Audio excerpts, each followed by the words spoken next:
સુરેન્દ્રનગરના લખતર તાલુકાના ગ્રામ્ય વિસ્તારોમાં હજુ પણ જળબંબાકારની સ્થિતિ છે। લખતરના ભાથરિયા ગામમાં ચેકડેમનો પાળો તૂટ્યો। ચેકડેમનો પાળો તૂટતા ગામના સીમ વિસ્તારમાં પાણી ફરી વળ્યા છે। ખેતરોમાં પાણી ફરી વળતા પાકને પણ વ્યાપક નુકસાન થયાનો દાવો। ખેતરમાં જવાના રસ્તાઓ જે છે તે પાણીમાં ગરકાવ છે। ત્યારે ડેમનો પાળો તૂટતા ગામની સીમ વિસ્તારના જેટલા પણ ખેતરો હતા તે પાણીથી તરબોળ થયા છે।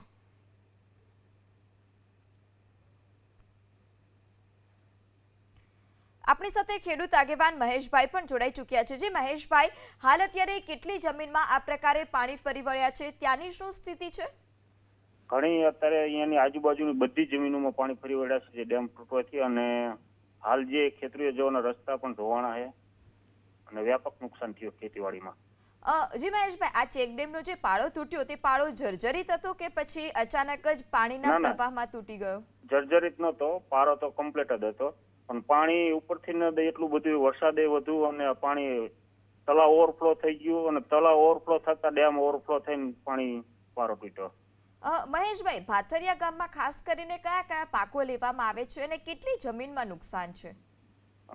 ભાથરિયા ગામમાં આમ જોવો તો કપાસ, એરંડા, તુવેર, જાર, બાજરો એવા મુખ્ય પાકો લેવામાં આવે છે। અને હાલ જુઓ ને તો બધા જ પાકોમાં સંપૂર્ણ આખા ભાથરિયામાં જુઓ ને તો ભાથરિયામાં ફરતું પાણી જ છે, જેથી કરીને વ્યાપક નુકસાન છે। પ્રશાસન તરફથી આપને કોઈ મદદ કરવામાં આવી ખરી? આ પાળો તૂટ્યો છે, કોઈ સર્વે માટે આવ્યું હોય, કોઈનો ફોન આવ્યો હોય? ના, પારો તો એમાં એવું થયું રાતે તૂટ્યો એટલે હજુ કોઈ પ્રશાસનને ઓલું નથી થયું, જી જી અચાનક જ તૂટી ગયો હતો।